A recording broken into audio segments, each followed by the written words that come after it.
Thanks for coming back and checking out another stock lock. This week we're going to have a crack with an Assa. I don't really know why I'm bothering, but we'll have a crack either way. We'll see how we get on. Start off with my old John Egginton. Please, Mum, 10 more minutes. The reason you and Jay has so much trouble waking up is that he doesn't get much sleep. No more than 5 hours a night. An incredible rhythm for a growing teenager. The rest of the time he devotes to his studies. He dreams of going to a top university after he graduates. And to do that, he needs to be one of the best. You and Jay, are you up? He's so tired he can't get up. Half an hour later, the young boy finally shows his face, but he's late, so no breakfast. He'll have to make do with a banana. See you tonight. Bye. And his daily marathon begins.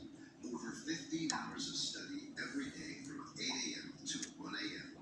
A daunting schedule, unique in the world. First stage is high school, one of the best in Seoul. Here the students wear uniforms. Boys and girls are in different classes, and discipline is strict. Every day we have to leave our phones here. It's the rules. This morning is an economy lesson taught by this teacher. Even though the lesson is interesting, after a few minutes, some of the students are already crashing. Like Yonche, they work long days, so they catch up on their sleep as best they can. Yonche is also falling asleep, so he decides to go to the back of class where there's a high table, put there to allow students to fight against fatigue. Standing up and without a chair, it's difficult to sleep. If I stay seated, I'm going to fall asleep. I know it. I've already had several warnings, and after 3 warnings, I'll lose points. So I do my best not to lose any more.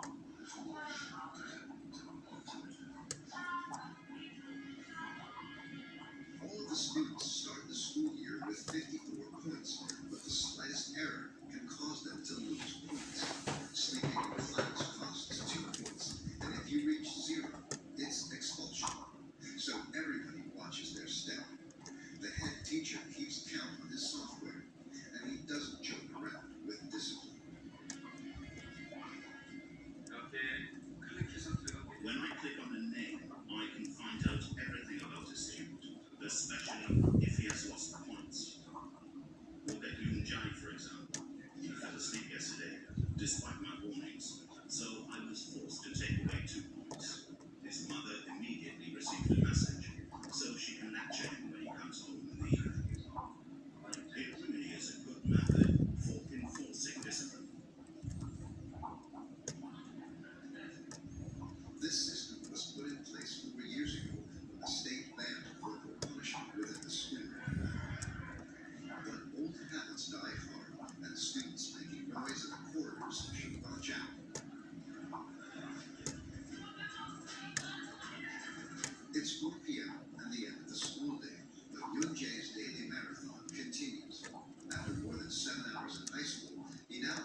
success. Goodbye, see you tomorrow. 10 p.m. and Yunjae can finally go home. Before leaving, he has to punch out like at the factory so his parents know he isn't missing lessons.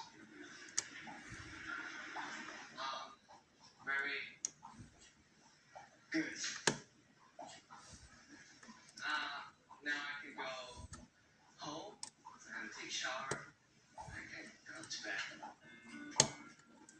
Every evening between 10 and 11 p.m., thousands of school children like him are leaving these academies. A surprising spectacle in the streets of the capital. But what is most incredible is that after 12 There hours, we go, that got the bitch. Yunjae still hasn't done his homework.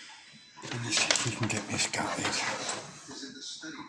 And that's my old John Eggington. Many buildings have Really, really pleased with that. students to work in peace.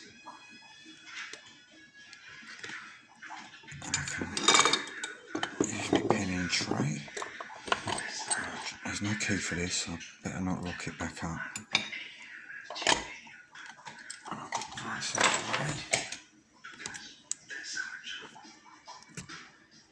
It's past midnight, and the young boy finally pushes open the door of his apartment.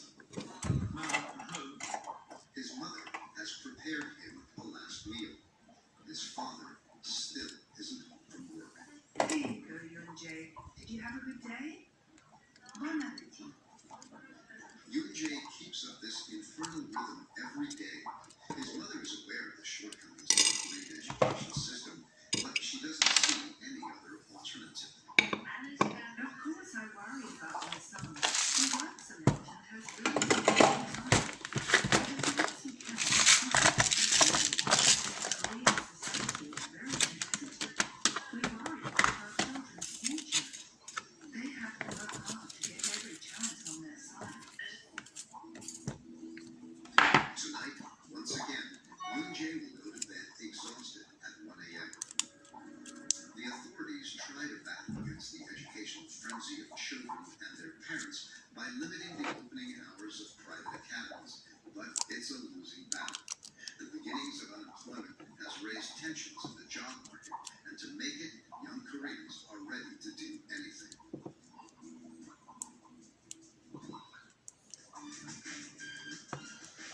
I'm not sure why that's not going through there alright.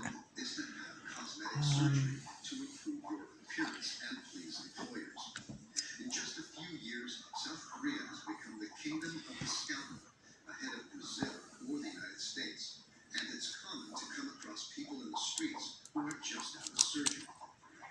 Watch out for the pavement. A sculpted chin, a pointed nose. And there you can see a proper overset trap on the front. Anything is possible, even the most improbable, like having Botox injected into your vocal cords to have Yeah. a beautiful voice. I must have been oversetting it lots of times. All over the capital are adverts highlighting the skills of these surgeons. Even photo booths have given in to this quest for perfection. As surprising as it may seem, for many people, going under the knife isn't just a question of vanity, but also a factor in your social standing. Bye, see you next time. 28 years old, Hayue has a degree in communication. When he finished his studies 3 years ago, he thought he would find a job easily. But after sending out many CVs and attending many interviews, he's had no luck. And he is convinced that his looks are the reason. When I called back employers to find out why I wasn't hired, I'm told you're too skinny, your face is too thin, your eyes are too small. My appearance counts against me. I don't think I give a good impression. In short, they let me know that I don't match the image of their company. And in the end, I'm rejected because of the way I look. Hayue would like to work in the marketing department of a big fashion company. So, to improve his chances with the recruiter, he decides to get his eyes enlarged. A decision that may seem extreme, but in such an ultra-competitive society, this cult of appearance has become the norm. Many recruiters admit that the looks of the candidates is a determining factor in their decision. Some go as far as requesting detailed information on their future recruits' bodies. These are all the CVs that I've sent and the documents I've had to provide. A company once asked me for a medical certificate to say I was in good health.